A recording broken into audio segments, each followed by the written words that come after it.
this video. Today I am just going to be doing random whispers. I am just going to show you a couple of photos and talk about each one, and I'm just going to be doing this in a regular whisper. I'm not going to be doing inaudible.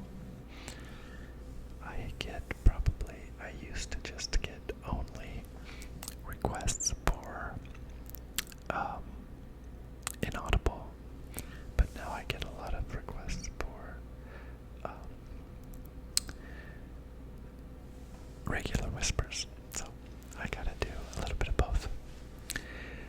So the first picture I'm showing you is this, and it's kind of a joke, but it says motorcyclist. Oh, the dog just jumped on the bed. Sorry. You can see her in the background there. Anyway, motorcyclist who identifies as bicyclist sets cycling world record. And it is just kind of playing off the transgender movement, where men can identify as women and women can identify as men. And I think they should be free to do whatever they want. If they really believe that's what they are and wished they'd have been born the different sex, I think they should be free to live like that. If a man wants to wear women's clothes, or a woman wants to cut her hair short and try to look like a man, this is America, and you're allowed to do what you want. So they should be allowed to do that. However, recently our government just passed a law where it is against the law to not let a transgender person be on the team of which they identify. So, for example, if a man says that he is a woman, he can play on a women's basketball team and shower in the women's locker room. And, I think that, right now it's not a big deal. I mean, you're hearing a little bit here and there, but I think in the future it's going to be a problem because, like, for example, on high school or college sports teams, maybe a scholarship will be awarded to a trans student. Say it's a man and he's playing on a woman's team, and maybe he will get the scholarship instead of an actual woman, a biological woman. And I don't think that's right. And I think it's going to cause problems. And, I just feel like sometimes we go overboard. It's like, it's okay to, yes, let people be who they want, but you can't escape science. I mean, chromosomes, like, scientifically, like, they have XX chromosomes. Women can have children. We are biologically different. Scientifically, it's proven it's more than just our sex organs. There's a lot biologically that differentiates us. And, again, I respect everyone. If they want to do it, they can do it. But I think we've just taken it a little bit too far. And I hope I'm not offending anybody. Again, that's just my opinion. I just don't think that it's fair to the women. No, the opposite. Like, if a woman wants to play on a man's team, and if she gets the scholarship,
more men winning women's trophies.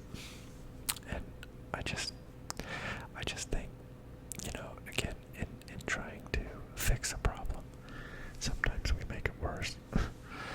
And this is just going to make people more upset with them rather than like them more. And I just think it's dumb.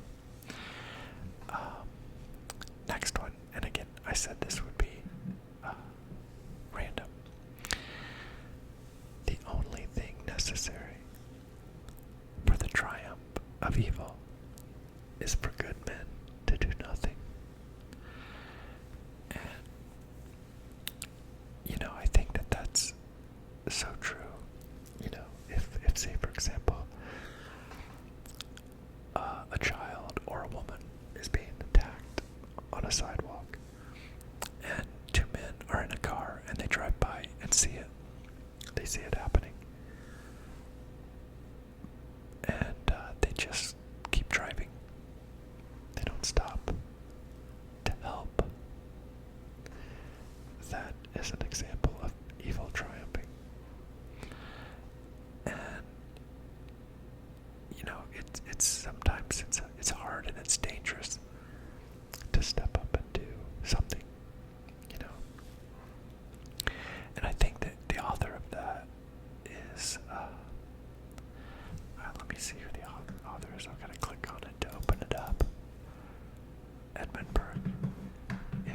So I think he's more talking about like political intervention. Sorry, I have to move my mouse around. He's talking about like politically good men doing nothing to fight.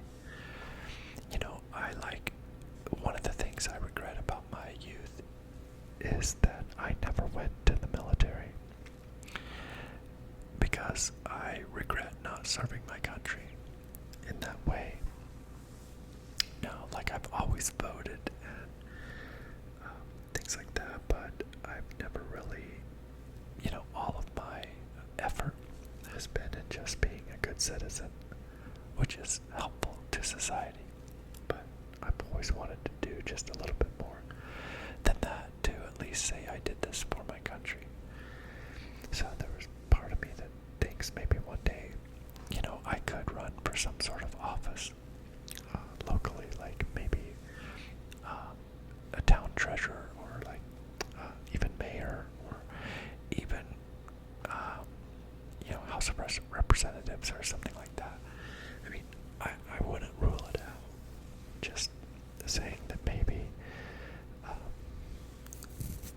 that might be something in the future that I could possibly do, because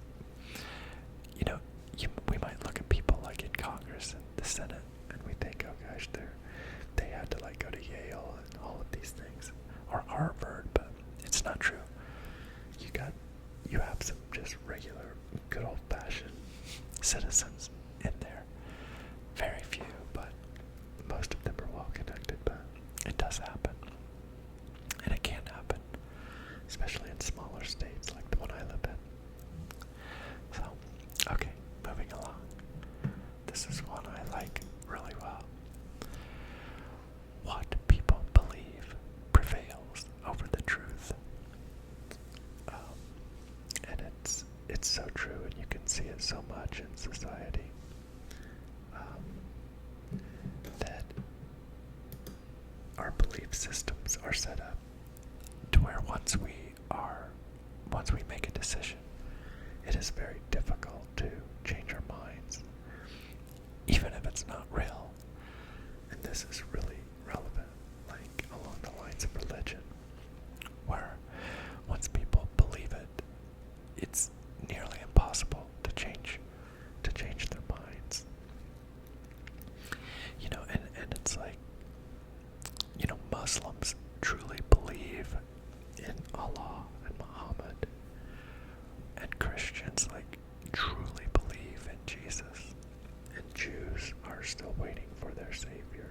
They all three believe something entirely different, but they all believe that they have the absolute truth. And it's either one of two things.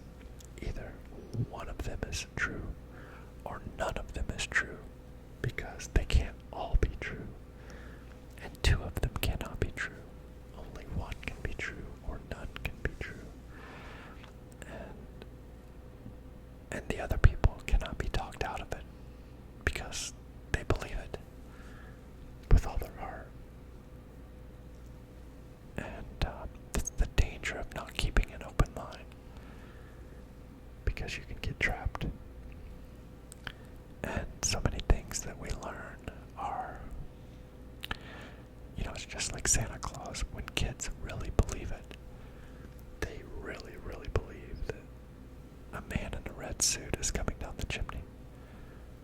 But one day, I mean, it's difficult, but they have to be told the truth. And they figure it out. Okay, I'm going to slide up here. I'm going to get into some. I have these in my photo album because I keep them and sometimes just refer to them because they make me feel good. This is one of my favorites. You can easily judge the character of a man by how he treats those who can do nothing for him. And it's just so true. Like, people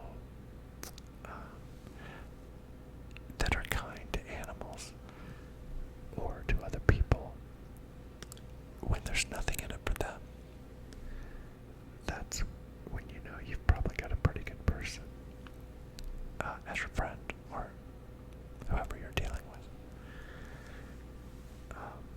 You often hear stories about serial killers, and the profile of them is that they typically start by harming animals, and I think it takes a pretty wicked person to hurt an innocent creature that's not harming you in any way. You know, I'm not talking about hunters that hunt for food. I'm talking about people that, would kill a cat or purposely swerve to try to hit a squirrel in the road or something just evil like that. That's just wrong. And most good people love animals. I know I do. I love them unbelievably. This is a good one. A society grows great when old men plant trees whose shade they know they shall never sit in. And I think this saying is not really just talking about trees.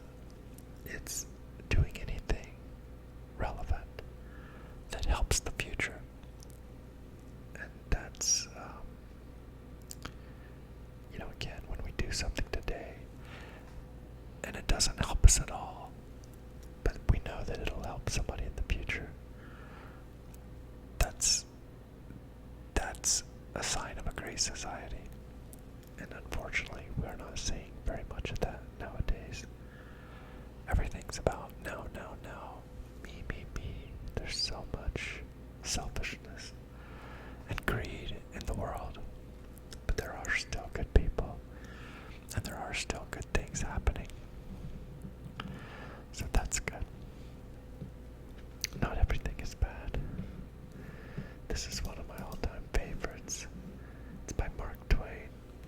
It's easier to fool people than to convince them that they have been fooled.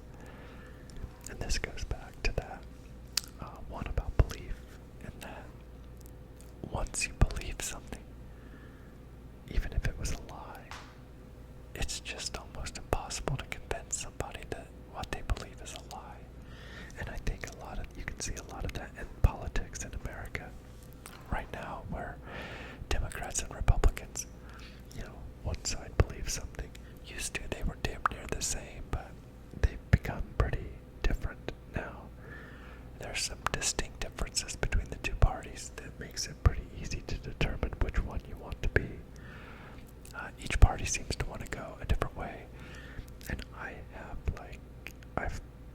said I would never talk about politics, but I think that inevitably I'm going to have to do a video about it because I have a pretty good idea as to what can fix a lot of our problems. And so I think I'll make a video just kind of describing the differences between the two parties and the direction each one is wanting to go, because I think it would help people make the decision of what they really are, because I think some people just don't know. Maybe they just say they are a Democrat because their dad was a Democrat,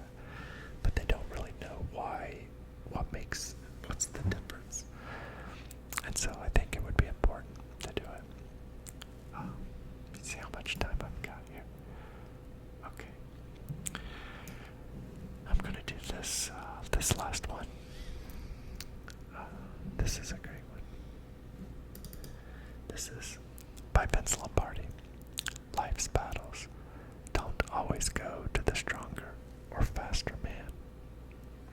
Sooner or later, the man who wins is the man who thinks he can. And man means man or woman, of course, in this scenario. But he wrote that a long time ago, and it just says man. But it's true. It's not always the strongest or fastest person. Sometimes willpower and just raw effort can help you succeed. And I think that's why, it's one thing when we were talking about belief earlier, is belief in something else, like a religion or a politician. But belief in yourself, belief in your capacity to succeed and to make a difference in the world, it goes a long way in allowing you to be disciplined enough to take the actions that are required in order to accomplish what you want. And anything great that you want to do, it's going to take discipline.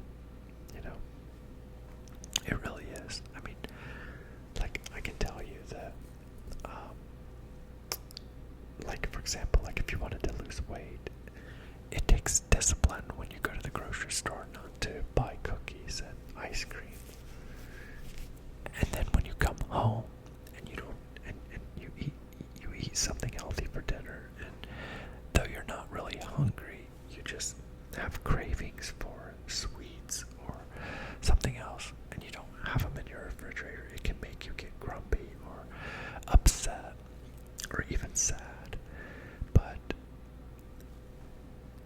staying focused and enjoying the discipline and enjoying the suffering, that's when that's the key to making a difference, is when you feel that pain, when you feel that suffering. That's when you know you're doing the right thing, because that gets rewarded. That struggle pays off. But if you don't, it's like the old saying, no pain, no gain. It's kind of the same thing.